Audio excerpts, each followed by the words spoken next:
నిజం ప్రియమైన దేవుని బిడ్డలారా, యూట్యూబ్‌లో కూడా చూసేస్తున్నాం.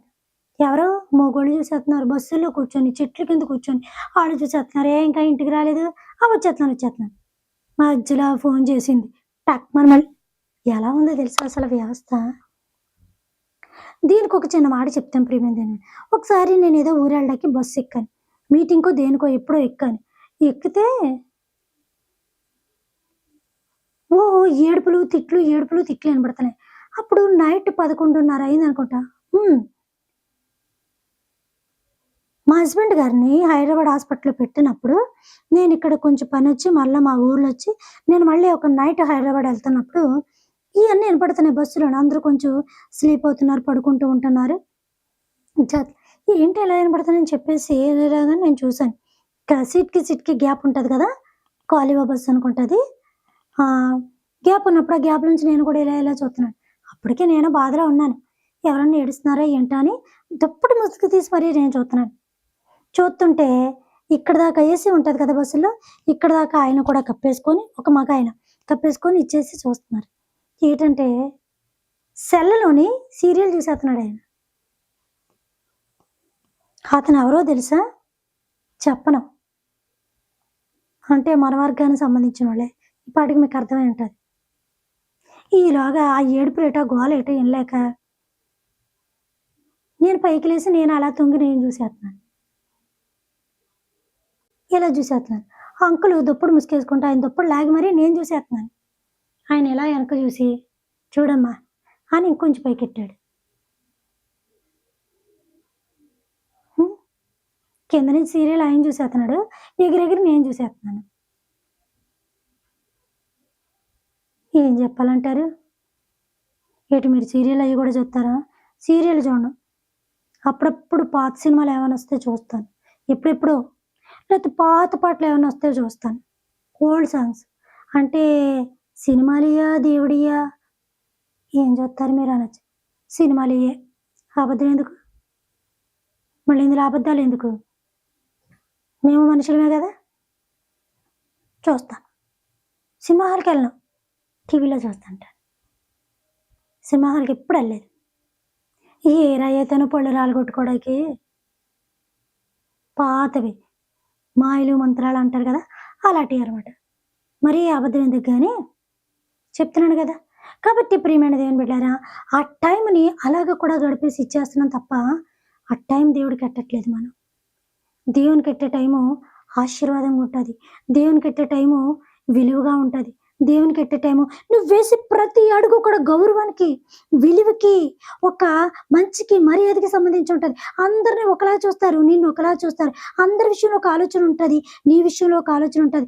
అందరి విషయంలో ఏదేదో మాట్లాడుకోవచ్చు. నీ విషయంలో మాట్లాడకి భయపడుతూ ఉంటారు. ఆలోచిస్తూ ఉంటారు. మాట విసరడానికి వెనకంజ చేస్తూ ఉంటారు. ఎందుకో తెలుసా? నీ పక్షమున ఉన్నవాడు దేవుడు. నీతో యుద్ధం చేస్తున్నవాడు దేవుడు. ఎందుకంటే ఆయనతో నీవున్నావు కాబట్టి స్త్రీకైనా, పురుషుడికైనా ఒక మాట దేవుడు చెప్పాడు. యెహోవా యందు భయభక్తులు కలిగిన స్త్రీ, స్త్రీ అనే కాదు అక్కడ పురుషుడిననే పెట్టుకోండి. ఇప్పుడంటే స్త్రీలు బయలుదేరొచ్చారు. అప్పుడంతా పురుషులే కదా! దావీదు, దానియేలు, షడ్రకు, మేషకు, అబేద్నెగోను వీళ్ళందరూ కూడా పురుషులే కదా! అబ్రాహాం కాడ్నుంచి ఎక్కడో స్త్రీల పాటు చాలా రేర్‌గా, చాలా కొద్దిగా కనబడుతూ ఉంటారు.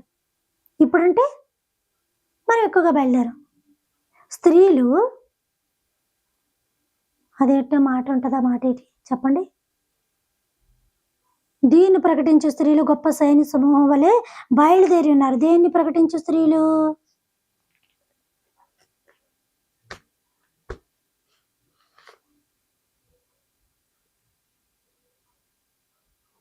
కాబట్టి ప్రియమైన దేవుని బిడ్డలారా, దేవుని బైబిల్ చదవడానికి టైమి మీ టైం మీకు చాలా విలువైంది. ఇప్పుడు మనుషులు చాలా బిజీ అయిపోయారు. ఖాళీగా లేరు ఎవరుని. ఎక్కడికి రమ్మన్నా ఏదో రకంగా బతిమలాడడం, చిన్న పిల్లలకి లంచం పెట్టినట్టు లంచం పెట్టడం, లేతే బ్రతిమలాడడం, ఒక్క మాటకి 1000 మాటలు చెప్పాల్సొస్తుంది. అందులో కొన్ని మంచి, కొన్ని చెడు, కొన్ని పొగిడే వ్యక్తి కాకపోయినా పొగడాలి. ఏం చేత్తాం మరి? అన్నట్టుగా ఉంది ప్రియమైన దేవుని బిడ్డలారా. కాబట్టి ఒకసారి ఆలోచించుకోండి. మన భక్తి ఎలాగుంది? మన జీవితం ఎలాగుంది? మన విధానం ఎలాగుంది? చూసారా దావీదు ఎలా చేసుకున్నాడో? దేవుడిని కాపరిగా చేసుకున్నాడు. నీవు కూడా దేవుడిని కాపరిగా చేసుకోగలిగితే గనక, నీవు కూడా దేవుని విషయంలో గొప్పగా ఉండగలిగితే గనక, నీవు కూడా దేవుని విషయంలో పూర్తిగా దావీదు దేవుడి మీద ఆధారపడ్డట్టుగా నీవు కూడా ఎప్పుడైతే ఆధారపడిపోతావో పరిపూర్ణంగా, అప్పుడు దేవుడు నిన్ను పరిపూర్ణంగా కాపాడతాడు. ప్రతి విషయం ఆయన తీసుకుంటాడు. ఆయన లీడ్ చేస్తూ ఉంటాడు. ఇక్కడి నుంచి ఆయన పట్టుకుంటూ ఉంటాడు. నీకేది రాకుండా, నీ చేతిలో డబ్బులు లేకపోయినా బ్యాంకు నుంచి అప్పుడు డ్రా చేసుకున్నట్టుగా ఏ వ్యక్తిని పంపించాలో ఆ వ్యక్తిని పంపిస్తాడు. నాకొచ్చే ఫైనాన్షియల్ ఇన్కమ్ పోయిందని అనుకోవద్దు. దేవుడి ద్వారాలు తెరుస్తాడు. దానికి ఉదాహరణ నేనే ఉదాహరణ. కాబట్టి ప్రియమైన దేవుని బిడ్డలారా, ప్రతి క్షణం కూడా దేవుడు నిన్ను కాపాడతాడు. నువ్వు కూడా దేవునితో ఉన్నప్పుడు ఎలాగ భక్తి చేస్తున్నావు? ఎలాగ మందిరానికి వెళ్తున్నావు? ఎలాగ నీ సమస్యలు దైవజనులతో చెప్పుకోండి మీ దైవజనులతోటి. ఇంట్లో ప్రార్థన చేస్తున్నారు, ఉపవాసం ఇంకొంచెం భక్తి ఎక్కువగా ప్రదర్శించి రోజు కుటుంబ ప్రార్థన అయ్యి చేసుకొని ఇచ్చేస్తే దేవుడు మనందరిని కూడా కాపాడతాడు. ఈ గొర్రెలు దావీదు మీద ఆధారపడ్డట్టుగా, ఈ దావీదు దేవుడి మీద ఆధారపడ్డట్టుగా మీరైనా నేనైనా అందరూ కూడా దేవుడి మీద పరిపూర్ణంగా ఆధారపడగలిగితే గనక, దేవుడు స్వార్థపరుడు కాదు కదా, దేవుడు పక్షపాతి కాదు కదా. నేను పక్షపాతనా అని అడుగుతున్నాడు కదా దేవుడు. ఆళ్ళకిచ్చిన దీవెన నీకిస్తాడు, ఆళ్ళకిచ్చిన ఆశీర్వాదం నీకిస్తాడు, ఆళ్ళకిచ్చిన మేలు నీకిస్తాడు, ఆళ్ళకిచ్చిన ఆయుష్ నీకు కూడా ఇస్తాడు. కానీ వాళ్ళు పొందుకున్నట్టుగా నువ్వు పొందుకున్నావు. వాళ్ళందరూ మహారాజులు, టైం లేకపోయినా దేవునితో గడిపిన వ్యక్తులు, ఒక వాల్యుబుల్ పర్సన్ వాళ్ళు. మనకు వాల్యూ లేదు, ఏమీ లేదు, పర్సన్ అయి ఉన్నాం అంతే. పరస ఖాళీ అయిపోయేదాకా తిరుగుతామే తప్ప దేవునితో మాత్రం ఉండవు. వాళ్ళ భక్తులయ్యుండి కూడా దేవునిలోకి వాళ్ళ యొక్క విలువ కలిగిన మనుషులండి కూడా దేవునితో భక్తి చేయగలిగారు. మనకి విలువ లేకపోయినా దేవుని దగ్గరికి వెళ్తున్న భక్తి కూడా నిజమో అబద్ధమో చెప్పలేకపోతున్నాం. అక్కడ చాడీలు, అక్కడే మాటలు, అక్కడ నీ మీద, అక్కడ నా మీద, అక్కడ అందరి మీద, అక్కడ కూడా ఇదే మీటింగ్. ఏదో కమిటీ హాల్లో మీటింగ్ అన్నట్టు అక్కడ కూడా ఇదే ఇరు పొరుగు అదే మాటలు. నీ పొరుగు వాని మీద అబద్ధ సాక్ష్యం పలకకూడదు అని దేవుడు చెప్తున్నా కూడా దేవుని మందిరంలోనే నీచమైన మాటలు, అబద్ధమైన మాటలు, కల్పితమైన మాటలు చెప్తున్నాడు.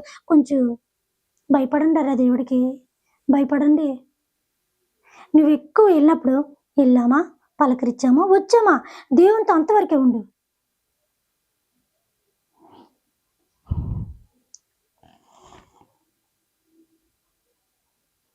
ఈ చివరి దినాలు బాగోలేవు, రోజులు అస్సలు బాగోలేవు. మనం చూస్తున్నాం కదా.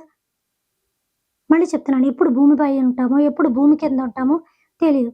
పైన ఉన్న రోజులు బ్రతుకుంటామని అనుకోవద్దు. కిందకి వెళ్ళని సేపే. ఇప్పటికొచ్చి నాకు ఏ జబ్బు రాలేదు తెలుసా? నేను ఎంత ఆరోగ్యమో తెలుసా? ఆరోగ్యము లారీలకి, బస్సులకి తెలియదు. ఆరోగ్యము కరెంటుకి తెలియదు. ఆరోగ్యము షడానికి ఎగురుతున్న మిక్సీలకి వాటికి తెలియదు కదా. నీ మరణం అలాగా కూడా రావచ్చు. అలాగైతే నేను చెప్పగలను, ఇప్పటికొచ్చి బాడీ మీద ఇంజెక్షన్ పడలేదు, ఒక టాబ్లెట్ నేను మింగలేదని నేను చెప్తాను. అబద్ధం కాదు, నిజంగా నిజం. ఒకప్పుడు నా యవ్వన కాలంలో ఏమన్నా నాకు ఒక నడుము నొప్పి వచ్చేది. నా దేవుడు దాన్ని స్వస్థపరిచేశాడు ఎప్పుడో నా చిన్నతనంలోనే. అప్పటి నుంచి ఇప్పుడు దాకా ఇంజెక్షన్ పడలేదు, ఒక్క టాబ్లెట్ కూడా ఇప్పుడు నేను మింగలేదు. ఏ విషయంలో కూడా మింగను కూడా.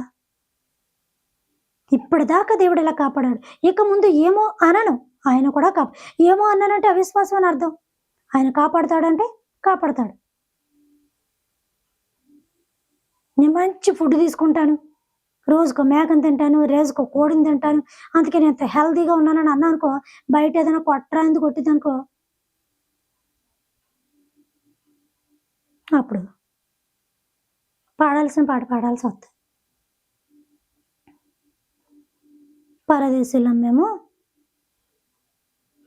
వదిలే. ఈ టైంలో పడితే మీరు భయపడతారేమో, నేను భయపడతాను. యాత్రికుడును, నేను యాత్రికుడును అంటూ ఉంటుంది మన జీవితం. కాబట్టి నీ యాత్ర దేవునితోటి ఉందా, ఎవరితోటి ఉంది? నీ జీవితం దేవునితో ఎంతవరకు కనెక్ట్ అయ్యి ఉంది? డ్యూటీలు చేసుకుంటూ కూడా బైబిల్ చదివిన నేను చూశాను. డ్యూటీలు చేసుకుంటూ కూడా ఇక మనిషికి విలువెవరు అంటే వాళ్ళు దేవునితో అంత కనెక్ట్ అయిపోయారు మహాన భక్తులు. భార్య కన్నా, పిల్లల కన్నా, ఇది కన్నా, డ్యూటీ కన్నా దేవుడికి ఎక్కువ వాల్యూ ఇచ్చిన మనుషులు కూడా ఉన్నారు. డ్యూటీలు ఉంటూ కూడా బైబిల్ చదువుతూ ఉంటారు, ఉద్యోగాలు చేసుకుంటూ కూడా బైబిల్ చదువుతూ ఉంటారు. 10 మందికి చెప్పకపోయినా, 10 మందికి ఏనపోయినా దేవుడు వాళ్ళంత భక్తిపరులుగా చేస్తూ ఉంటాడు.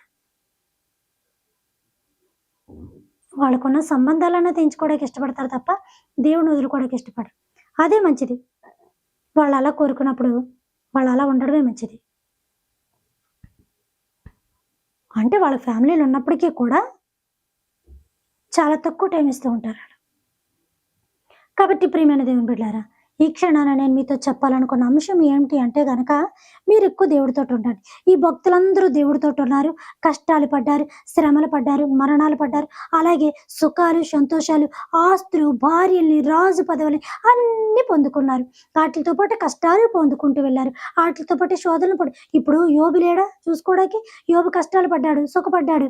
మళ్ళీ మధ్యలో కష్టాలొచ్చాయి. మధ్యలో ఏమొచ్చిన తర్వాత లాస్ట్‌కి ఇదొచ్చింది. సినిమాల్లో గూడా ఎలా ఉంటది? ఫస్ట్ వచ్చి సుఖంగా ఉంటారు. మధ్యలో ఏవో కష్టాలొత్తాయి. మరి లాస్ట్‌లో అందరూ కలిసిపోతారు. శుభం కార్డేసేత్తారు.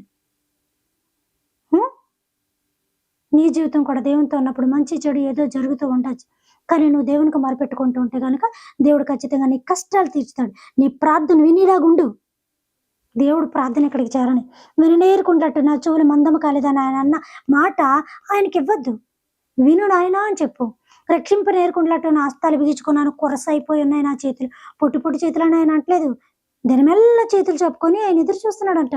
రా అమ్మా, రా బాబు అని ఎదురు చూస్తున్నాడంట ఆయన కౌగిట్లో నిన్ను భద్రపరచుకోవడానికి. నువ్వు గాలి ఇట్లేదు నాయన, కాసేపు వదిలేయాల, ఊరు మీద తిరిగి వస్తాను. ఎలు తిరగడానికి వెళ్తావు, రాడానికి ఉండవు. ఇప్పుడు ఎక్కడ ఎవరిని ఎలా మిరుగుదునా అని దుష్టుడు గర్జించు సింహం వలె తిరుగులాడుతున్నాడంట. కట్టి ప్రియమైన దేవుని బిడ్డలారా, దేవునితో ఉండాలనుకుంటున్నావా? కరెక్ట్‌గా ఉండు. లోకంలో దెయ్యంతో ఉండాలనుకుంటున్నావా? నీ ఇష్టం. జీవ మరణములు నీ వశమై ఉన్నాయి. కట్టి ప్రియమైన దేవుని బిడ్డలారా, ఈ క్షణాన్ని నేను చెప్పాలనుకున్నది ఏంటంటే, ఈ యొక్క మాట చదివి నేను చెప్పేశాను కదా. యెహోవా నా కాపరి, నాకు లేమి కలగదు. పచ్చిక గల చోట్ల ఆయన నన్ను పరుండి చేర్చున్నాడు. శాంతికరమైన జలముల యొద్ద నన్ను నడిపించుచున్నాడు. నా ప్రాణమునకు ఆయన సేద తీర్చుచున్నాడు. తన నామమును బట్టి నీతి మార్గంలో నన్ను నడిపించుచున్నాడు. గాఢాంధకారపు లోయలలో నేను సంచరించినను ఏ అపాయమునకు నేను భయపడను.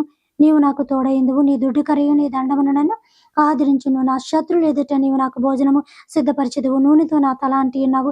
నా గిన్నె నిండి పొర్లుచున్నది. నేను బ్రతుకు దినములని కృపాక్షేమముల నా వంట వచ్చును. చిరకాలము యెహోవా మందిరములో నేను నివాసము చేసేదను.